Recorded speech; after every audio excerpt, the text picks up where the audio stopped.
Apple ordered by a court to change the way it operates its App Store and payment system. Hey, Anand, your take on the ruling? I think this is middle ground, right? So the question then becomes is how much of Apple's customer base will go outside of the App Store from a payment perspective? What is the can they thwart some of that by potentially reducing the fee structure? And I think the devil here is in the details. You know, the back of the envelope calculations that we have done suggested that, you know, there's not as much of an earnings hit because the App Store, again, remember, as everything is big in Apple context, but from an industry context. But from an Apple perspective, this is a portion of the $62 billion or so that it could bring in from the services business.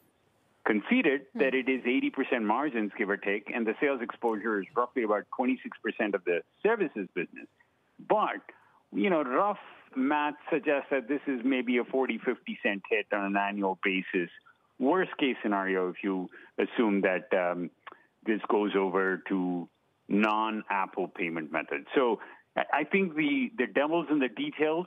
On the face, it looks like this is a huge hit, but remember, not all that $20 billion is suddenly running away from Apple. So I think everybody should take a pause here and look at it from the context of Apple to see how much of teeth this thing really has.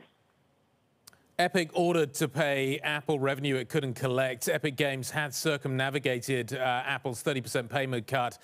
The idea was that this huge number was to pay for a curated walled garden that the App Store was meant to represent. Anand, if that is no longer the case, how does the App Store change?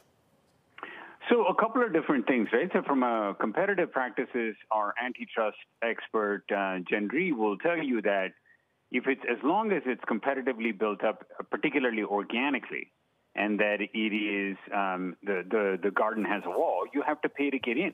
Now, we can discuss as to what the appropriate fee for that is, whether it's 30%, whether it's 15%, et cetera.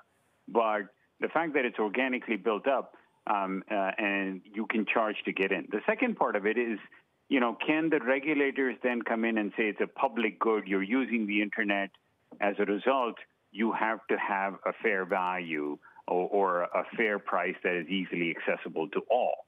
You know, that's a regulatory action, and I think that's going to take a long time if it ever comes to bear. But I think that there are a couple of mechanisms that Apple has to potentially thwart this, which is by reducing it for reducing the barrier to entry. They've done that to some degree with some lower barriers for you know, smaller developers, et cetera. They can do some things like that takes the teeth out of these actions. But if you think of the overall walled garden ecosystem, the fact that you have to pay to play in that business, it doesn't look egregious to me. The question is, what is the amount one has to pay? And if it's not 30%, is it 15 okay? So those are the questions we think need to be addressed. But from a math perspective, this doesn't seem, we're not going from, you know, 20 billion to zero overnight.